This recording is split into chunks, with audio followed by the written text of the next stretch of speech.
kita ini melanjutkan Riemannian geometri guys, membahas tentang Riemann geometri ini ya, amazing ini ya, masih banyak nih guys yang harus dibahas.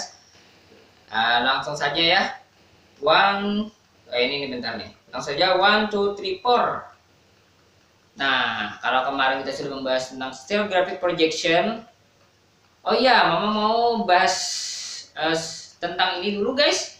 Kemarin Mama lupa guys, membahas tentang apa hubungannya stereographic projection dengan bumi. Seperti yang Mama katakan kemarin, ya, bumi dengan stereographic projection dianggap mempunyai 2 titik kutub, ya, dan titik kutub itu dianggap sebagai titik pusat ruang vektor, ya, yaitu kutub utara dan kutub selatan. Nah, jadi stereographic projection itu adalah fungsi matematisnya atau rumus matematisnya yang menggantikan titik inti bumi sebagai titik pusat melalui geometri Euclid. Nah, dengan geometri modern ini kita menggunakan stereographic projection menjadikan bahwa bumi mempunyai 2 titik pusat, yaitu titik pusat kutub utara sebagai titik pusatnya. Berarti kalau kita menganggap titik utara sebagai titik pusat, maka kita menggunakan rumus yang ini nanti untuk menganalisis permukaan bumi. Ini guys. Tapi kalau kita menganggap kutub selatan sebagai titik pusat, maka kita akan menggunakan ini sebagai rumus permukaan bumi. Nah, seperti itu guys. Rumus untuk menganalisis permukaan bumi. Nah, artinya sebenarnya ada suatu titik itu bisa ditinjau. Jadi suatu titik sebarang di inti bumi, di permukaan bumi, kita bisa tinjau dia sebagai perwakilan dari kita bisa tinjau menggunakan koordinat kutub utara atau koordinat kutub selatan. Nah, itu karena dia kan manifold lokal gitu, jadi dia bisa diubah-ubah koordinatnya. Nah, perubahan dari satu koordinat ke koordinat lain itu dinamakan transisi, pemetaan transisi guys. Nah, ini memang belum bahas nih, mudah-mudahan nanti memang bahas gitu ya. Nanti dulu, santai dulu ya. Ini memang membahas satu lagi nih, walaupun ini manifold yang lebih ini sih, ini terlalu advance guys sebenarnya torus donat ini ya. Tapi nanti ya, ini akan didownload sebagai manifold juga gitu ya, bakal didownload sebagai manifold juga. Walaupun memang nggak bahas secara eksplisit di sini ya, karena ini advance sekali ini, ya torus ini. Kalau yang ya dia merupakan homomorfik dengan gabungan nanti guys, atau produk ya, Cartesian produk dari 2S ya, 2 sphere, 2 permukaan bola. Perhatikan nih, di sini kan ada permukaan bola yang S1 ya. Di sini ada S1 juga nih, S1 cross S1 menjadi torus guys. Nah, ini torus T1 namanya ya. Oke, perhatikan gambar berikut. Oke, kita bahas sedikit guys. Ini mungkin buat kalian yang masih bingung torus itu koordinatnya seperti apa gitu. Oke, sebelum kita lanjut, kita lihat kita perhatikan dengan seksama gambar berikut. Ini ada, katakanlah jarak dari sini ke sini ini adalah R besar. Kemudian jarak dari sini ke sini adalah R kecil. Kemudian di sini ada sudut theta. Yang sudut ini akan kita putar guys. Setiap perputaran atau perubahan theta ini akan menggambarkan atau menunjukkan salah satu titik nanti yang di sini. Nah, ini bisa nih sebagian berputar ya. Menunjukkan posisi lingkarannya ini.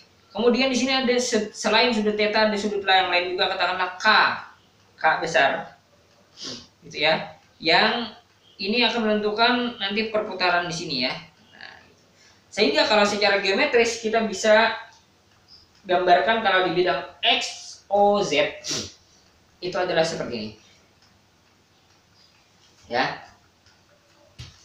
Oh, ini enggak nih. Sorry ya guys, ini enggak nih. Kita nggak bahas di sini. Walaupun nanti dia manifold juga, tapi memang nggak bahas itu, terlalu panjang. Pertama-tama kita cari pemetaan koordinatnya. Perhatikan lingkaran kecil yang terbentuk dari torus pada bidang X, O, Z. Lihat guys, lingkaran kecil yang ini. Ya, kita lihat di sini ada tuh, katakanlah dia theta, guys. Katakanlah dia sudut theta di sini. Kemudian ini vektor V, vektor V. Ingat vektor V ini adalah, artinya vektor V ini adalah hasil selisih daripada vektor R besar ini dikurang vektor X. Ya, jadi koordinat vektor V itu adalah selisih dari koordinat vektor R besar dengan vektor X ini. Dan ini adalah theta di sini. Oke, sudah cukup memahami berdasarkan gambar yang diperoleh. Berarti X adalah, katakanlah di X, Y, Z yang ingin kita cari, ya. Kemudian R, karena dia lies in this, ya. Kita anggap dulu R ini koordinat Y-nya sama dengan 0, ya. Kita anggap dulu koordinat Y-nya sama dengan 0. Sehingga dia R00, ya, R00. Dan R kecil, mana R kecilnya nih? Oh, ini R kecil nih, guys. Nih, vektor R kecil nih. Ternyata adalah R00. R kecil ya. Gitu. Kemudian X adalah R ditambah V. Ya, betul ya, R. R ini ditambah V ini. Nah, itu ya. Artinya guys, dan norma V ini adalah R. Kenapa? Karena ini kan lingkaran ya, lingkaran. Jadi mau tidak mau norma V ini adalah R. Jadi sama jari-jarinya dengan ini norma V. Nah, kemudian katakanlah V ini adalah V1, 0, V3. Kenapa? Karena dia XOZ. Karena dia XOZ. Jadi Y-nya sama dengan 0. Kita lihat V1, V3 ya. Oke. Sekarang V1 itu tidak lain adalah V cos theta. Dan ini adalah V sin theta berdasarkan ini. Ya. V cos theta dan V sin theta.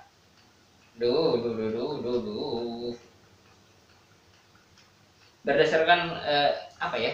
Ya, berdasarkan rumus ini, guys. Berdasarkan rumus trigonometri kan? Rumus trigonometri dari segitiga ini nih. Nah, itu ya. Samping per miring, miring per samping, apa itu ya? Samping per miring, depan per miring, nah gitu, didapatkan ini, guys. Nah, V tadi kan sama dengan R ya. Jadi dia R cos theta, R sin theta. Jadi kita dapatkan koordinat V adalah ini. Selanjutnya, diperoleh sekarang kalau kita pandang X ini adalah X0Z, XOZ gitu ya.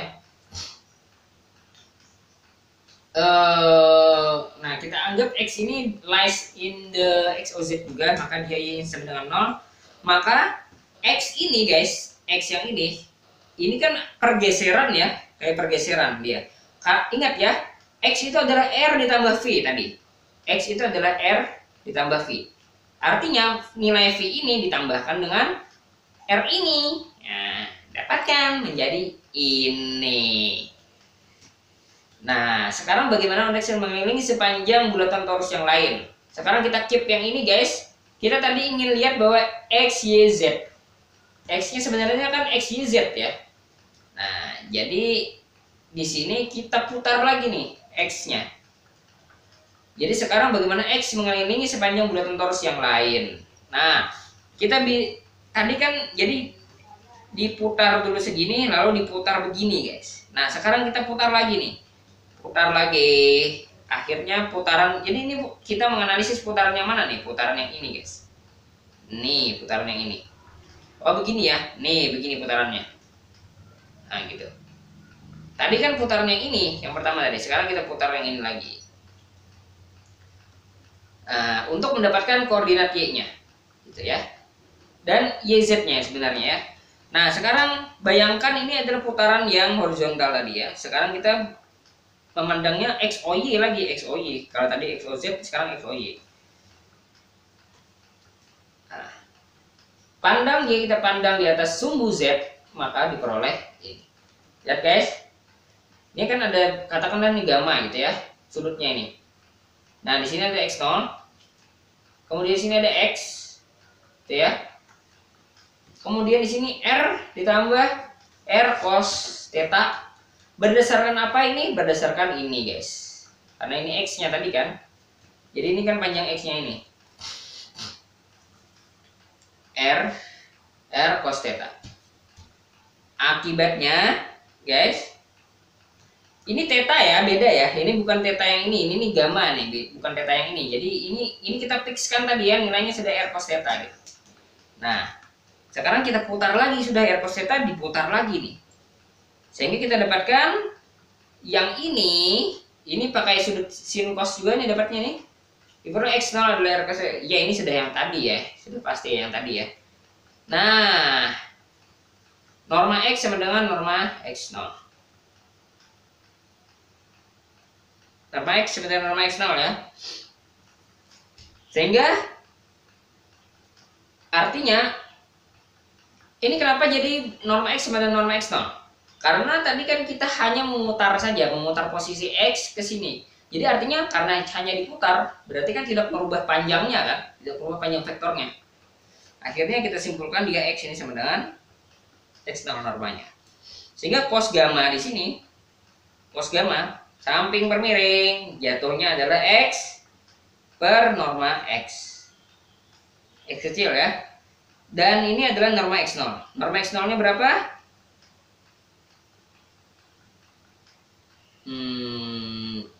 RF. Oh, X0-nya mana ya X0? Oh, X0-nya ini guys. Ini X0-nya nih.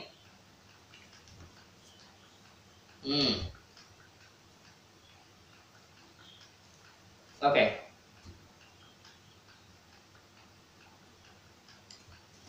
Oke. Norma X sebenarnya norma X0 R cos theta. Kemudian di sini R sin kuadrat theta. Ini kenapa ya? Jadi dia hanya R cos theta.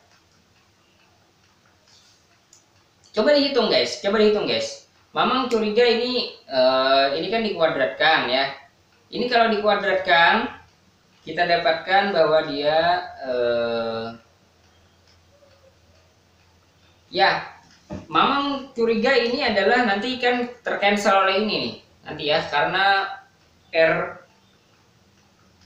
cos theta ya, jadi dia tercancel guys, tercancel. Itulah ya, karena tercancel jadi dia jadi R saja gitu. Ya, seperti itu guys, kayaknya begitu. Oke. Nah, sehingga dia R cos theta. Kemudian dia adalah X itu sendiri adalah R cos theta cos gamma lagi. Berdasarkan rumus samping per miring tadi. Ya, ini cos gamma ini ya. Oh ya, ini tadi ya. Nah, ini. Sorry bosku. Sorry bosku. Nah, dengan cara yang sama depan per miring dapatkan ini. Akhirnya kita substitusikan mendapatkan inilah koordinat torus of the torus ya. Dimana gamma itu berjalan sampai, jangan sampai ketemu 360, nanti dia tidak menjadi fungsi lagi. Jadi dia harus paling banter kurang dari 360 dan ini juga kurang dari 360. Inilah sistem koordinat torus berdasarkan sistem koordinat polar ya. Gitu. Ada juga sistem koordinat kartesis, ada juga guys, tapi ini sistem koordinat polar nih. Kutub ya. Karena R cos theta ini. Nah, dia mempunyai inverse ternyata ini guys. Nah, ini inverse-nya nih. Oke. Nah, itu sekilas tentang torus guys. Ya, torus ini lebih sulit dibuktikan lebih sulit dibuktikan bahwa dia manifold karena dia melibatkan Cartesian product dari S1 dengan S1. Artinya dia Cartesian product dari manifold. Produk manifold. Insya Allah nanti kalau nggak salah membahas itu nanti. Ini ada satu contoh lagi ya, real projective space. Nanti insya Allah akan membahas selanjutnya. Mudah-mudahan ini bisa membantu. Thank you for watching.